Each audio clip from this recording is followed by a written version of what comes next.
Já pensaram em viverem uma família aparentemente feliz? Daquelas que nós vemos na publicidade da televisão. Um pai protetor, uma mãe bonita e os filhos felizes. Esta era a imagem que a família Menendez passava para nós. Mas, depois de algum tempo, as coisas começaram a ficar um pouco estranhas. Este é o caso dos irmãos Menendez, dois irmãos abusados e condenados pelo assassinato dos próprios pais. Vem conhecer este caso connosco. Olá, caóticos! E bem-vindos ao Caos Criminal. No vídeo de hoje vamos falar sobre o caso dos irmãos Menendez, que ficou muito famoso ultimamente, principalmente pela nova série da Netflix, Monstros. E pelas novas alegações dadas por um advogado que fala ter provas que podem diminuir a pena dos dois irmãos. Após o julgamento dos irmãos e a recepção da sua pena, o caso já havia sido meio que esquecido pela mídia. Contudo, com a nova série da Netflix, o caso voltou à tona devido a novas alegações, então novas informações foram aparecendo sobre o caso. Para entendermos melhor o caso, vamos começar por explicar quem fazia parte desta família. O patriarca desta família, o pai, era o José, um homem de origem cubana que se mudou para os Estados Unidos a fim de vir estudar. Ele vem na sua adolescência, por volta de 1950, e vai morar na casa dos parentes, dos primos. E já na faculdade acabou por conhecer Mary Louise Anderson, que mais tarde viria a ser a sua noiva e mãe de Eric e Kyle, conhecida como Kitty. E era a típica garota americana, era famosa na escola, era popular, era bonita.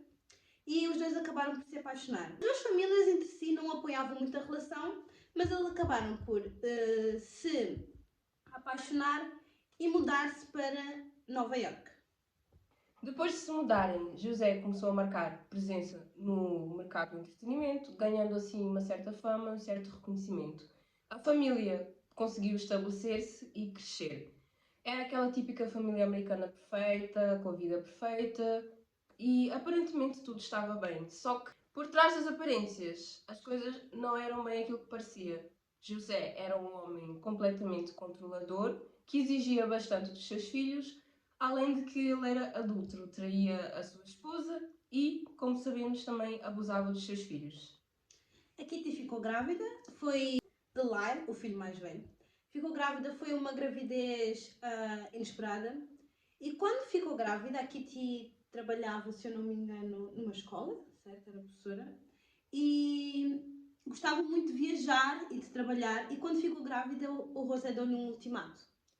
Ou ela ficava em casa a tomar conta dos filhos, ou poderia acontecer algo pior, ou ele deixar grávida, ela ficar solteira, mãe solteira, e naquela altura não era algo bem visto. Então ela deixou de trabalhar para ficar a tomar conta dos filhos e ela já sabia destas traições do José no trabalho, então ela começava a culpar muito por a culpa em cima dos filhos. Deixei de viajar, deixei de trabalhar, o meu marido trai-me e eu fico em casa por causa de vocês. Então vemos que, para além dos abusos sexuais cometidos por José aos seus filhos, também tínhamos a mãe que era conivente com os atos, fingindo que não via o que estava acontecendo e também não prestava tanto apoio emocional aos seus filhos. Então Eric e Lyle viam-se desamparados, eram abusados pelo pai e tinham uma mãe que não lhes apoiava, viam-se completamente sozinhos, desenvolvendo então estes hábitos e estes distúrbios de comportamento que iremos ver logo mais à frente. Vamos falar sobre os inícios dos abusos. Eric e o Lyle afirmam durante o julgamento que foram abusados desde os seus 6 anos. A partir de 5, 6 anos começaram os abusos. E os abusos começaram com algo menos grave, assim dizendo. Começaram com apalpões às partes íntimas dos filhos, por parte de José, apalpava-lhes o corpo, e depois foi passando para sexo oral, onde o pai obrigava os filhos a fazerem sexo oral, e no fim, por penetração com objetos. Foi alegado que José penetrou um dos filhos com uma escova de dentes. E é importante lembrar que durante estes abusos, tanto o filho mais velho como o filho mais novo não sabiam o que se passava um com o outro. O José não deixava que eles tivessem uma relação tão próxima entre eles, então era muito difícil eles comunicarem este tipo de abusos um com o outro. Então muitas coisas foram sabendo depois de mais velhos e foi isso que gerou uma revolta, segundo eles, para o assassinato dos pais. E vocês devem estar-se a questionar onde estava Kitty durante todos estes episódios de abuso. Muito bem, Kitty era uma mulher alcoólatra e, para além de alcoólatra, temos que lembrar que Kitty era submissa ao marido, talvez por medo de confrontá-lo ou talvez por ela ter apresentado um descaso com os seus filhos, pois culpava-os de terem estragado meio que a vida dela. Então Kitty deixava estes casos, estes episódios de abuso passarem e, como já mencionado, os irmãos sentiam-se desamparados. Eric já chegou a comentar com uma prima sobre o que aconteceu, porém Kitty ouviu tudo, mas mesmo assim não interviu, não fez nada e deixou que estes casos fossem se repetindo, tanto que Lyle já chegou a ficar careca de tanto stress por passar por estas situações de abuso, também dos maus tratos vindos da mãe e de um pai que era excessivamente exigente para com os seus filhos. Esta exigência vem toda da educação que José recebeu da sua família, pois era uma família também exigente, e digamos que essa exigência levou aonde ele chegou. Contudo, ele colocava essa exigência exagerada por cima dos seus filhos, sobretudo na área do desporto, querendo que eles fossem sempre os melhores. E Lyle, durante algum tempo, até foi o melhor no ténis, mas depois de algum tempo começou por apresentar alguns comportamentos inadequados, acabando por largar o ténis e os estudos. O José queria que eles entrassem na Universidade de Princeton, pelo que eu entendi era uma universidade muito prestigiada na época e era muito difícil de entrar. Ambos entraram na universidade e Kitty estava desejosa que eles entrassem na universidade para saírem de casa e assim passar mais tempo com o marido. Ela dizia que o marido dava muita atenção aos filhos, tanto na parte do ténis e do desporto, como na parte escolar, e esquecia-se um bocadinho dela. Ela queria que os filhos saíssem de casa para assim passar mais tempo com o José. E eles acabaram por entrar na universidade, mas as notas foram terríveis. Não queriam estudar, não queriam fazer aquilo que o pai lhes obrigava e entraram na sua fase rebelde.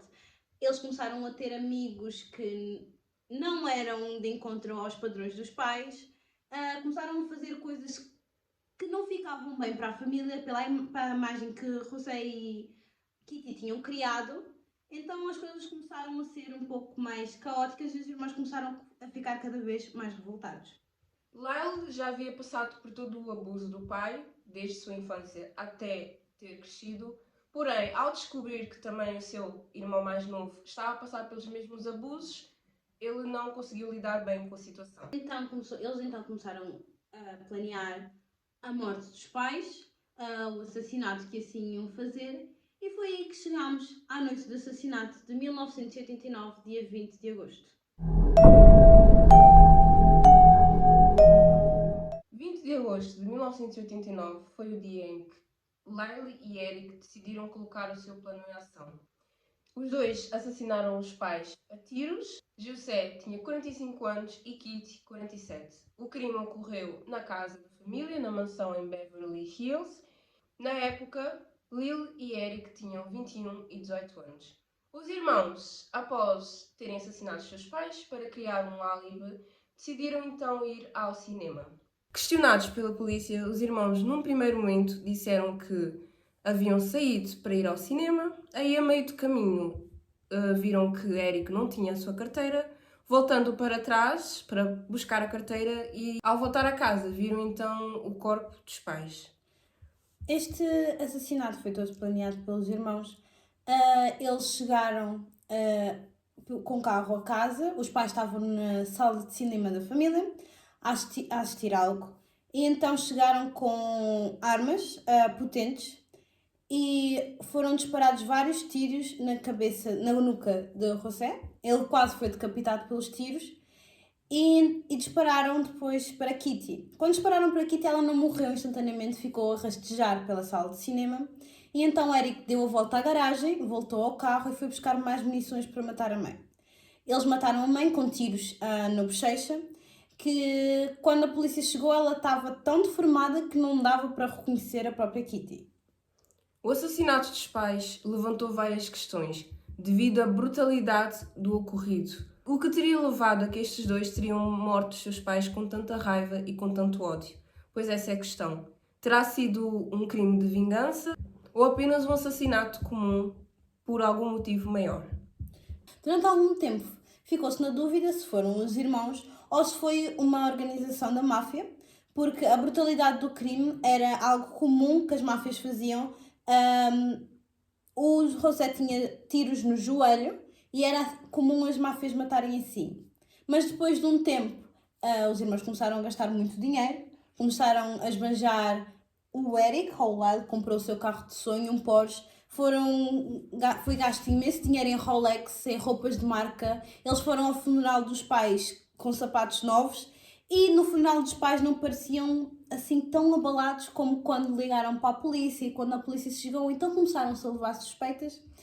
A polícia encontrou um roteiro que o Kyle fez para um filme em que dois jovens ricos assassinavam os pais por causa da herança.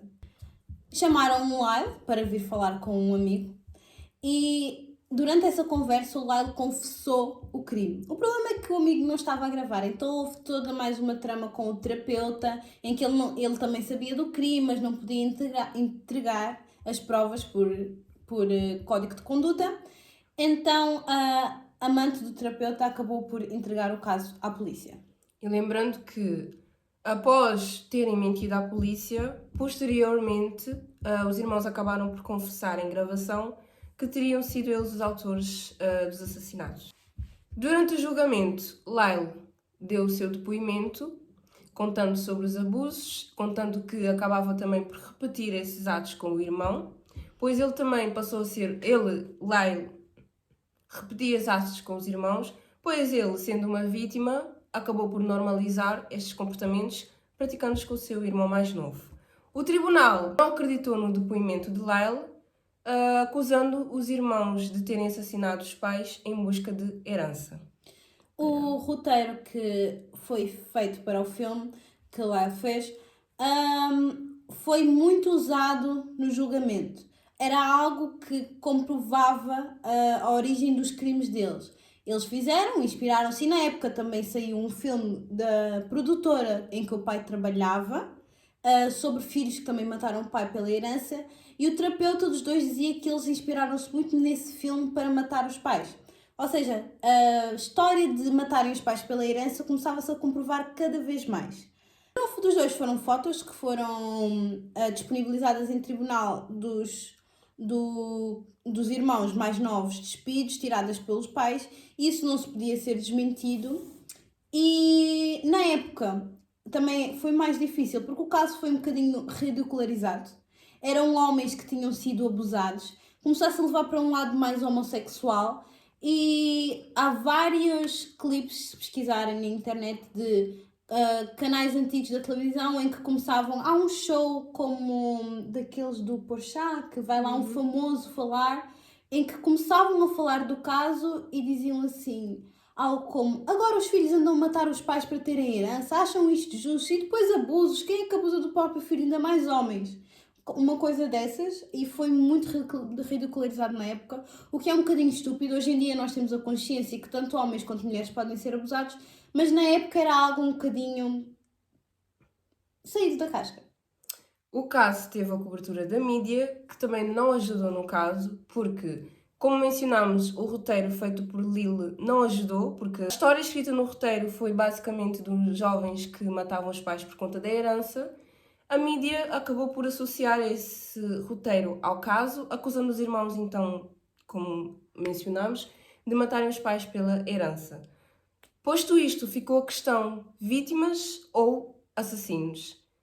A verdade é que todo este caso, todo o julgamento, acabou por desvalorizar os longos anos de trauma que estes dois irmãos sofreram e que acabaram por condicionar e mudar o comportamento dos dois, porque na verdade eles eram vítimas que estavam a reagir apenas da forma como foram ensinados, tendo um pai abusador e uma mãe que não os protegia. Foram ao todo 2 julgamentos. O primeiro julgamento acabou em empates. As juízes ficaram do lado dos irmãos, dizendo que eles não tinham culpa pelo que tinha acontecido e acreditavam nos abusos. e os homens ficaram contra os irmãos, dizendo que os abusos não eram reais e que eles realmente só estavam atrás do dinheiro. Houve um segundo julgamento onde foi proibida a menção dos abusos sexuais e nesse segundo julgamento os irmãos foram sentenciados a prisão perpétua sem liberdade condicional. Os dois foram presos e ficaram separados um do outro durante o tempo de prisão. 30 anos se passaram e o caso voltou a ser falado por causa das novas alegações que um advogado diz ter, em que vai amenizar a pena dos dois, não tirá-los da culpa, porque os dois foi comprovado o assassinato, mas tirar a pena de cima deles. Lembrando que os irmãos continuam presos e a questão que nos fica é: serão mesmo eles vítimas ou assassinos? Vítimas que vingaram-se depois de anos de revolta e de tanto trauma, ou assassinos que mataram por herança? Esperamos que tenham então gostado deste vídeo e comentem, e também quero que deem a vossa opinião nos comentários. Obrigada por assistirem. Até para a semana.